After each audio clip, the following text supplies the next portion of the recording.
this is what I want to talk about. Look, I know it's gonna be a hot take. I know it may be taken a little bit abrasively, but after this game and after Ajax, let's sell Kante. I'm ready. What's wrong with this guy? I'm ready. For why? Why not? Because he's the best midfielder in the world. He's one of. Probably top 3. Why not? What? Okay, that's what we lose. That's what we lose, right? What would we gain? What do we gain by having him? What would we gain by selling him? By selling him, all we get is money. Yeah, a lot of money. But we lose a lot by not having one on the team. Do you think this midfield is phenomenal? I think right now we have the best midfield EPL playing right now. Like in form, we have the best midfield. No. Who else? I don't think we're better than City. We're better than City. I doubt it. I think other than Kevin De Bruyne, we're better than City. City's a full. We're not better than City. I think midfield let's be realistic. I think the way we're playing, like our midfield is controlling the whole game. They weren't controlling our team and the other. They weren't controlling the Liverpool game. I say right now, Liverpool was it was my birthday. It was a couple of weeks. That was my birthday. How long ago? That was September 22nd. Yeah, but it was the same midfield. We weren't even on a win streak yet. But Kante since then, who have we played? Kante. But I'm saying, for Ajax. Ajax, that's it? Yes. And they're not even...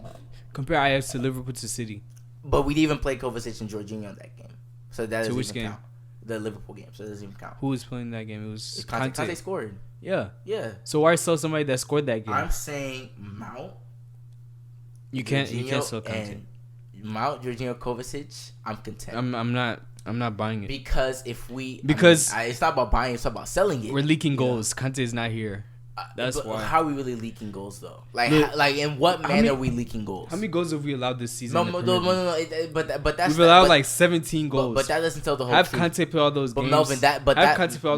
Melvin, Melvin, that goal doesn't tell the whole story. How are we leaking goals? The only goal that right now I can think about that we wouldn't concede is hold on. The only goal that I know that we wouldn't concede is that fourth goal to Ajax. Kovacic is really looking at Huntelaar. But look at games like Burnley. We're up 4-0. We allowed 2 goals because everyone wants to go score. They just watched Leicester score 9 the day before. They want to go score 9 as well. Mm-hmm. You have Kante on the squad. Mm-hmm. He has no. That's 2 goals. Both. He has no need to go up there and score. I don't think one of those goals that aren't allowed. Huh? I don't think one of those 2 Burnley goals aren't allowed. None of them are going. None of them are happening. If Kante is there, none of them are happening. The first one, nigga shot before anybody could have got back. Kante would have already been there. Nah, bro. As Hazard, this dude's everywhere. He is everywhere. He is everywhere, but that first goal, I don't think anybody could do anything. My thing with Kante, he will be attacking. Next thing you know, he's defending. I'm just saying, Kovacic and Jorginho are not as fast as Kante in terms of defending. Right now, you're outrageous. Right now, I think you have a little bit too much to drink. There's no way. Right now, I don't mind selling him. Huh? I don't mind selling him. You don't sell Kante. I want to keep him, obviously, but I don't mind selling him. You don't sell him. Because if you sell him and we get the next up and coming midfielder, you don't sell him. Why not? You don't sell him. He's 29. He's really injury prone. That's what I'm talking about. He's not injury. He's not injury prone. How many games did he play this season? Since Kante came to Chelsea. I'm talking about this season. Since Kante came to Chelsea, this season, he's never missed a game till this season. Okay, I'm talking about this season. All of a sudden, he's injury prone. This season, he's injury prone. He played almost every game. This season, he's injury prone. Almost every game. This season, he's injury prone. Yes, he's not injury prone. He's dealing with something that happened this season. This is what happened. Kante got hurt last year in Europa League, right? Mm-hmm. And ever since then, France, they're like, oh yeah, we gotta have you on the squad because he's their best player. He has to play. He has to play. Even if he's injured, he has to play. And you know Kante, he's the type of player he's too humble to say no. He's gonna be like, okay, I'll play. He comes to Chelsea, they need him. He has to play, even though he hasn't fixed his injury. He has to play. So it's not even a matter of injury prone. It's a matter of him not giving himself enough time to rest and heal up from his injury that he's still trying to recover from. Mm-hmm. So you coming and playing more games, you're only going to make that injury worse. Mm-hmm. And that's what's been happening. And every time he's coming back a little bit too soon. Kante has never been injury prone apart from this year. Okay, and I'm so we should use 2 years ago to right now. No, but I'm literally telling you, he's played every game since he's came to Chelsea. So now all of a sudden that he's injured is off of an injury that he had at the end of last season. We're gonna see because he starts playing this weekend. We're gonna finally start seeing, and he's gonna have an international break. I mean, I'm praying that he stays healthy. Let's be honest. Like, yeah. I mean, and if I'm Lampard, I tell him don't go to France. Don't. Nah, you're not telling him he's not going. It's not about telling him, we're shackling him to Cobham. The hell? You're doing training. You're going to be Loftus-Cheek. Tell them he picked up something. Exactly. Be like, Pep, what the hell? You're not playing. But he's not an injury-prone player. But he's been injured a lot this season. I'm just saying. But hold on. That's not even my biggest point. Talking about a lot of injuries. But that's not even my biggest point. We played 15 games. Even more. In Premier League, I mean. It's like 11 games. It's the fact that I'm content with R3 right now. And Loftus-Cheek, you're content. And Loftus-Cheek is still coming. You're content with them, but that's because you haven't seen Kante in this new squad. Technically, I have. No, you haven't. You haven't seen enough of him. You say he's been out all year. No, he's been all year. He's been in and out. What happened when he was there? He was hooping. He scored a goal, yeah. Yeah. I mean, so imagine now that he comes back. The last game he played with Southampton. He scored a goal. Hey, man, all I'm saying is when he gets back, you're going to regret it. I'm not, but the thing is, he's See a how great much better player. it will be when he gets back. No, I truly believe you. That I'm not saying that we're gonna be worse.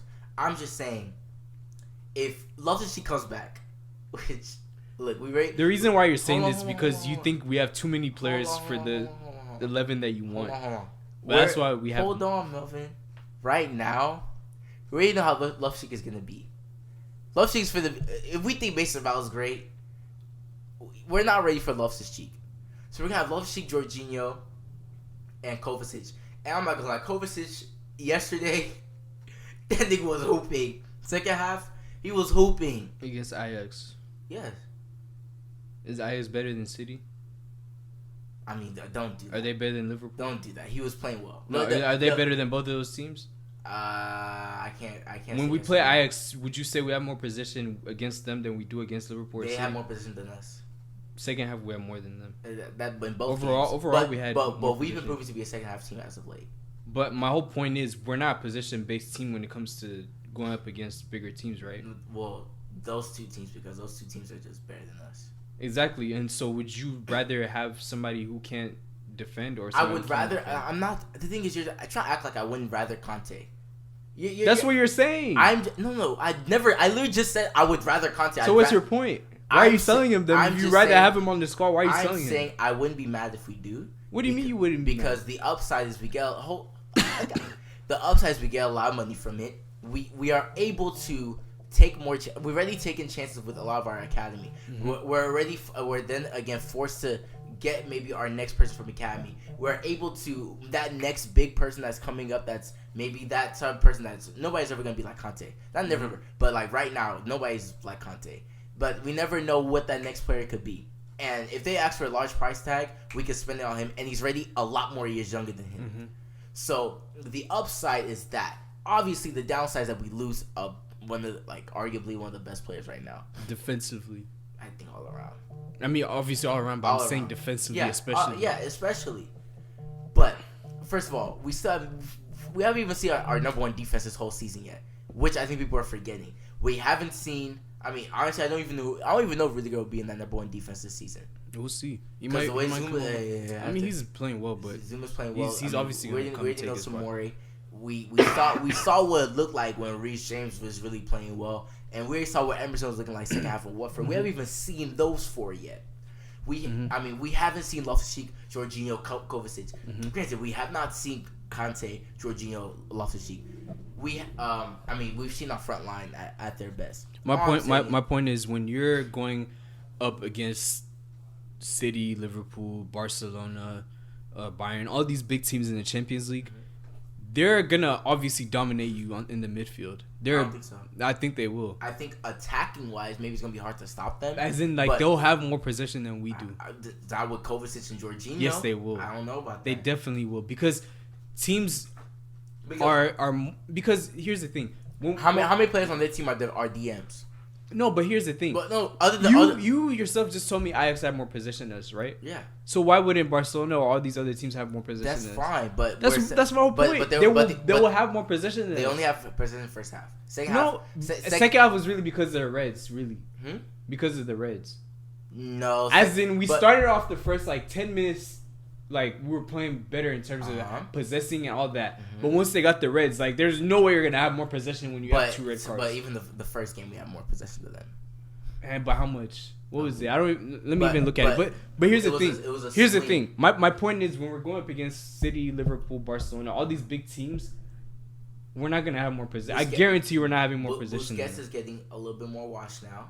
So who's the CDM for their team? Who's the CDM for City? It's not even about their CDM. As a team, you're going up against all these. So you say as a team we can't get there? No, as a team we won't have more possession. So you're saying as a team we can't get that good? We can, but not with what we have right now. I think we could. You're talking about right now. I'm not talking about right now. We're not selling Kante right now. I'm selling him in the summer. That's a long ass time from now. Even a year from now, we're still not gonna. I think we could. No, it's gonna take 2-3 years. I think next year Chelsea's gonna be that team you do not, you would actually you will pray you don't see. I really do believe that. I mean, that's the hope, and it's only gonna happen if Kante's in the midfield. I think without Kante, I think we definitely could. My problem is defensively because Kante is too fast as a midfielder. He is. He's no. And nothing you're gonna tell me about Kante is gonna surprise me. Yes, he's a phenomenal. So my point is, when we go up against based off what I've seen this year, when we lose possession, Jorginho and Kovacic, they're not the fastest players on the team. But Mount is able to get back. Even Kovacic is able to get back. And Jorginho. How high are they playing? That's my whole point. Let's look at just Kovacic and Jorginho. They're playing the lowest in terms of positioning in the midfield, right? The closest to the your own goalkeeper. They're the closest thing as a midfield. So even us, let's say we're possessing the ball, we're playing high. If we lose it, they're going full sprint, but teams are already past you in terms of counter attacking. But when you have somebody like Kante, he's literally coming from behind you, passing you, and then passing the next guy and then getting the ball. Now Kovacic and Jorginho can't do that. And that's where the problem comes. When we lose the ball, I get scared because I'm wait, these guys are not fast enough to catch up to the counter attack. Who on Barcelona is doing that? What do you mean? Kante is doing? But that's the thing. They have more reliable options in terms of attacking. Hold on. So let's break it down. Who on their team could do that? Kante does. They don't have to do that because they're obviously attacking more. I'm getting to a point. So nobody can, right? Who can? I wouldn't even say nobody can, but hold on. But I'm saying Kante, what Kante does, who can do it? Nobody really. Who wants to say he can do it? Nobody really. But my point is really those Fernandinho. teams. My point is that those teams don't need that. But that's what I'm saying. I'm saying those teams don't need that. If we can adapt to that, why not? It takes a lot. It takes a lot for guys like Tammy, Mason, Callum, Pulisic, for them to become as big as a threat offensively as guys like Aguero, Sterling, Mane, Salah, Messi, all these guys. It takes years for them to become that big of a threat. And my point is when you go up against Barcelona, they're not as scared of you as you are in terms of them attacking. For now. Yeah, but that's what I'm saying. So you're telling me next year, Mount, all these guys will be in that level? But first of all, they've only played 1/3 of the games they're gonna play this season already. So they're only hold on. Yeah, I know. I understand what you're saying. Getting better. I understand what you're saying. The way we're progressing right now, if we are looking scary, I don't mind selling him for the price that we're gonna sell him and what we could flip him for. No, because right now I get exactly what you're saying. Because right now my whole thing is teams will get scared of you when you go win the Champions League with this squad. They'll be like, hey, these guys might be cold. But if you're not winning anything, you're just kind of they were just on a good run. Look at Ajax. That's what I'm saying. We could do what Ajax did. But nobody's really scared of them, though. Who? If we're able to go to Ajax and... I would say people were scared of them before we beat them. They hadn't lost a game before they played us. In their league. Who else were they playing? But in general... Who else is in their league? But they were beating the fuck out. In their league? And Blue and Valencia, which we couldn't even do. Valencia? But I'm saying we couldn't even do that. But I don't think teams were... But my point is, granted, only them losing the Lit and De Jong were the only reasons you probably weren't scared of them. In total, if they still had the Lit and De Jong, I'll be a little bit more scared, but I wouldn't be. Okay. I would still rather face them than face City or Liverpool. Okay. So that's my point is, if we only lose Kante and our midfield is only getting better, why won't you be scared? Because I have no guarantees that Kovacic or Jorginho will be better than Kante ever. No, of course not. That's definitely. That's literally the only reason why. I don't think other than Kevin De Bruyne. Other than Kevin De Bruyne, nobody in those other teams that you are saying are better than Kante. And that's my whole point. So I'm saying, so they have players that aren't even as good as Kante. So why can't we have players that are? You're saying that they can't even emulate something. My thing is, we have a luxury, so why not use it to our advantage? Why lose it? Just what are we getting in return? Money? What are we gonna do with money? Selling him? What are we gonna do with money? Flipping him for younger players who could potentially fill in the. But I'd rather win. Why are you in a future mode? I want to win now. 29. I want to win now. He's 29. But you're telling me now next year we can win Premier League. Mm-hmm. Next year he'll be what, 30? Yes. Do you think he's gonna have this decline? I don't think he will. I think so. If he's still gonna be on that level. But just like Max Kellerman always says, sell him a year too early, not a year too late.